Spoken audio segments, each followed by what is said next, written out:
นี่นะผู้สาวผู้สาวสำน้อยคือสีบ่ได้นอนมันนี่เนาะนอนแจ้งเงาไปดังแม่ลูกเต้าแม่เมา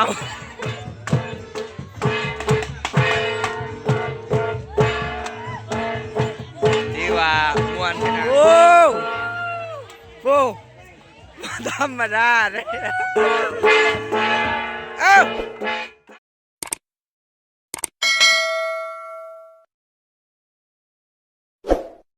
ก็เอามางานละเปิดได้เลยนะเอา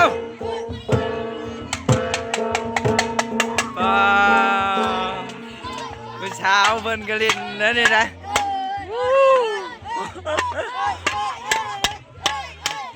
มีแต่ผู้เช้าเนี่ย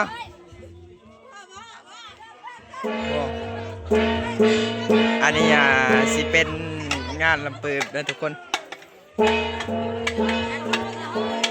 ว่าผู้เฒ่าแม่เฒ่าเป็นกระลินเก่งขนาดนี้แกงได้ไม่เท่าเลย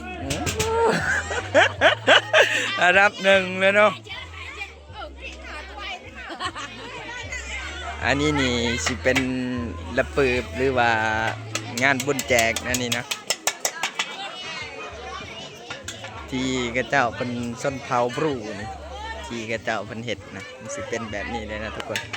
เดี๋ยวสิไปเบิ่งกันเลยว่าสิมีอังแน่สิพ่อไปแน่อันนี้นี่เป็นบ้านของอ้ายลำเงินไปได้นี่นะเพิ่นนางเงาอยู่ในได้บ่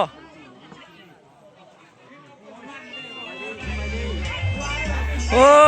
บ่ได้เห็นหน้าเห็นตาดนได้นี่นางลินระเบิบโอ้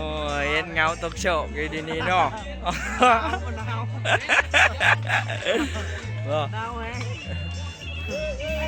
อันนี้ว่าสิเป็นบ้านนายลำเงินเพิ่นอันนี้สิเป็นชนเผ่าบุรุษเนาะหรือว่าชนเผ่าบุรุษนี่เขาเชียดระเบิบนี่คือว่าเป็นยังเป็นบุญแจกบ่มันสีบางบอลมันสิบ่คือกันเนาะบางบอลเขาสิเฮ็ดจัดแบบงานบุญแบบเอาอาญาคู่สวดอย่างนั้นเนาะมีแต่หมอผีนี่เนาะหมอผีเขายามจมออกดุมคือว่าเป็นตายานนะจมออกดุมจมไปจมมาจมตีกองตองเนาะแบบนี้นะส้นเผาอันนี้มันสิเป็นแบบนี้นะเพราะว่ามันบ่คือกันนะทุกคนนะแนวไรขึ้นบนดานมวนไรมวนเนาะเสียดายบ่ได้ขึ้นน้ำเนาะก็บ่ถือเต้นบ่ให้ขึ้นอันนี้นะจังบ่ขึ้นนะสิไปยามเต้นผู้เจ้าเนาะอันนั้นมีคนยังชื่อเต้นค่อยต่อค่อยมาขายเช่าบ่ให้เช่าบ่ให้เช่าอยู่กับผู้สาวรถคือท้ายบ่แม่บักเอมันนอนดูชี้แจงอยู่บ่แม่มัน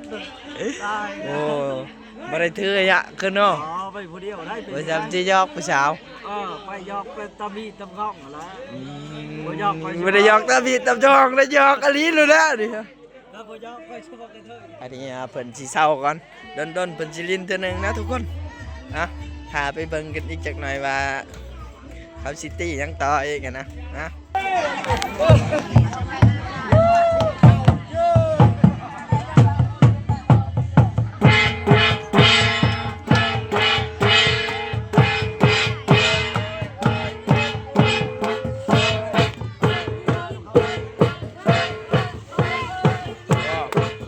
เด็กน้อยแล้วก็ผู้เฒ่าได้นี่นะผู้แช่ผู้เช้าก็มีแต่เอาโบกาเต้นกับเขาแล้วทุกคนก็เนี่ยได้ว้าวท่าโอ้เพิ่นก็เฮ็ดช่องหรือว่าเฮ็ดเพจนี่นะเฮ็ดเพจบ่โอ้ชื่อจังได้ชื่ออันเพจนะชื่อเพจบ่าวท่าเนาะบ่าวท่าอย่าลืมไปติดตามช่องเพิ่นได้ทุกคนนะไปบ่าวท่าผ้าเขาไปแน่นี่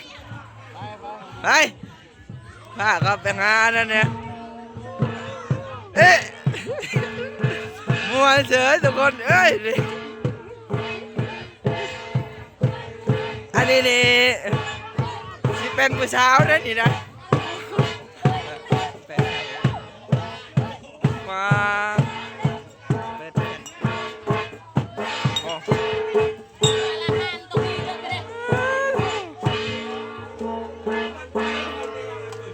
เนี่ยได้คือเช่าแหละอันเนี้ยกำลังมวนนี่อาวินอันนี้นี่บ้านเจ้านี่เขาสีเฮ็ดละปืบเนาะเขาสีตีกองมันบ่แม่นเฮ็ดบุญอันนี้เนาะบุญละปืบแปลนเดียวกันแล้ววะคือแต่ว่ามันคล้ายๆกันเนาะ ใกล้ๆกัน เป็นละปืบ ล้มหัวทั้งควายนะครับ ล้อมงัวล้อมไก่กันว่าเนี่ยโอ้บ่ธรรมดาเลยโอ้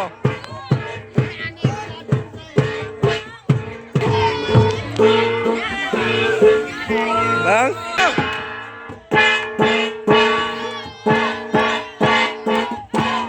โอ้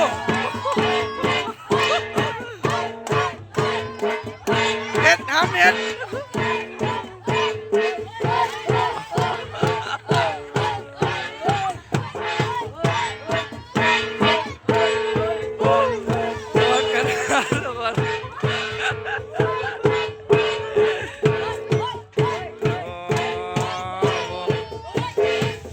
อันนี้ก็จะเป็นผู้สาวซ้ำเนาะไอ้ได้ดีนะ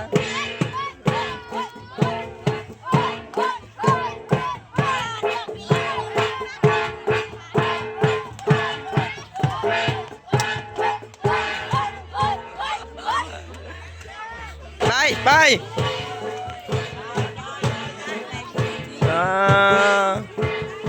ใช้คือปิดหน้าปิดตาครับอะไรเนี่ย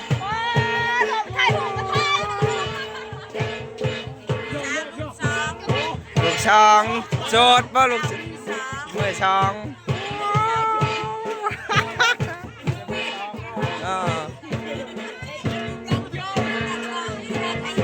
อันนี้ก็สิเป็นเผาก็ได้อยู่แถวนี้นี่ใช่แล้วผู้สาวสมน้อยเลยใช่อันนี้ก็ผู้สาวอีกอันนี้ผู้สาวเท่าอีก ก็ตาผู้สาวด้วย อันนี้ถือว่าเป็นงานเนี่ยสิเป็นผู้เฒ่าของเขานะวัยรุ่นกับส่วนน้อยก็สิมาลิน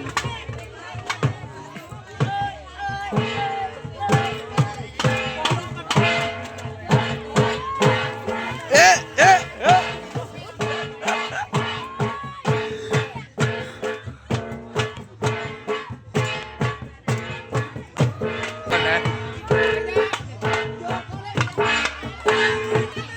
อันนี้นี่สิเป็นผู้สาวนี่นะใส่แล้วผู้สาวตีทำไมเลย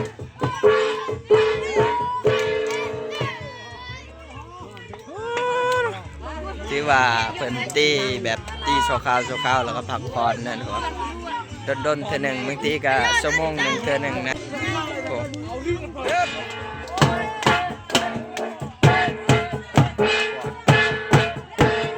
มันกันนะทุกคนเอ้ยว้าแม่ใหญ่เพิ่นก็บ่ธรรมดา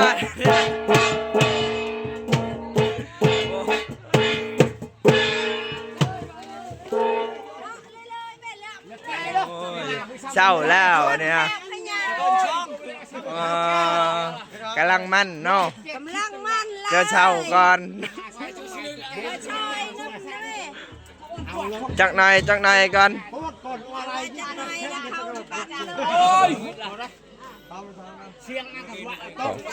ที่ว่าเพิ่นก็เมื่อยหลายเติบเลยนะโดนเอาเท่านึงเนาะบ่มื้อนี้นี่คือสิบ่ได้นอนเริ่มนี่เนาะ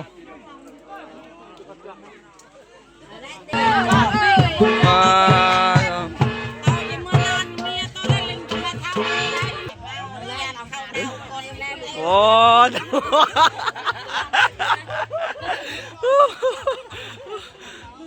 เมาแล้วว่าจะกินเหล้าว่าจะกินเบียร์ทุกคนเลย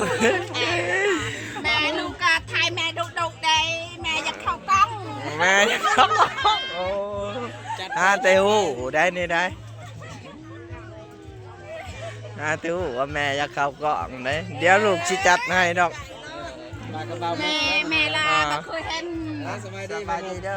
ส่องบาผ้าเด้อดอนเน้นกันจะดึงได้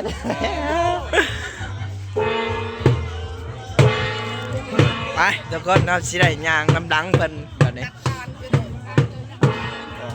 อยู่นี่ก็นอนน้ำกันนี่ ไอ้จับใจนะจ๊ะแม่ เอาไปว้า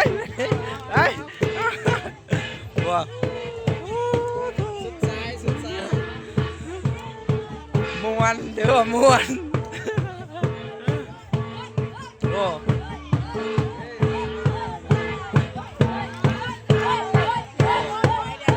สาวเพิ่นก็บ่ธรรมดาได้เด้ ใช้ปืน ใช้ปืนเด้ปืนบ่เนี่ย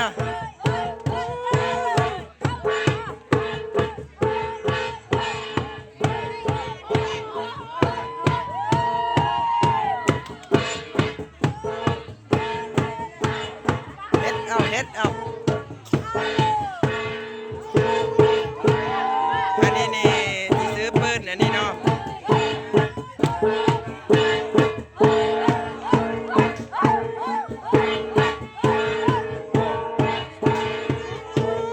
สาวเพิ่นเด้นี่บ่ธรรมดา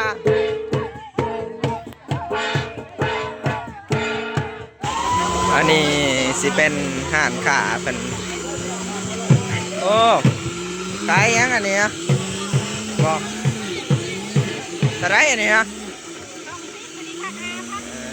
อันนี้เป็นขายทง10,000 กีบนะนี่รอถามมังกรเดี๋ยวจังหน่อยสิว่าชื่อชายโอ้อันนี้ขายน้ำปั่นนะนี่นะ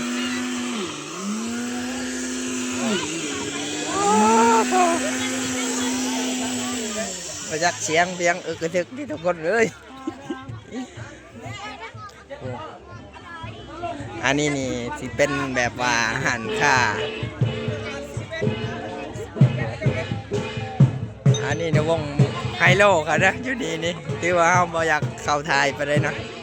เพิ่นยังเฮ็ดเวียกของเพิ่นอยู่มันไปเราเข้าไปพุ่นบ่าวท่า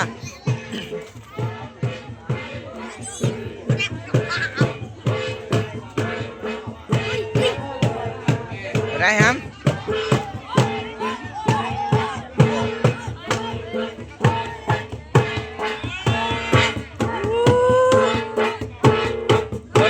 จอดแจ้งมานี่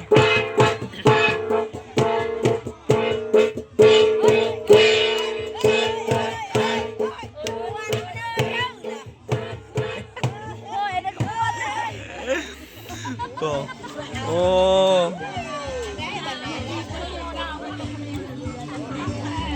ทางนั้นก็สิเป็นผู้เฒ่าเขากินเหล้ากินเบียร์ได้อยู่พุ่นนะเปิดตู้มึมอยู่โอ้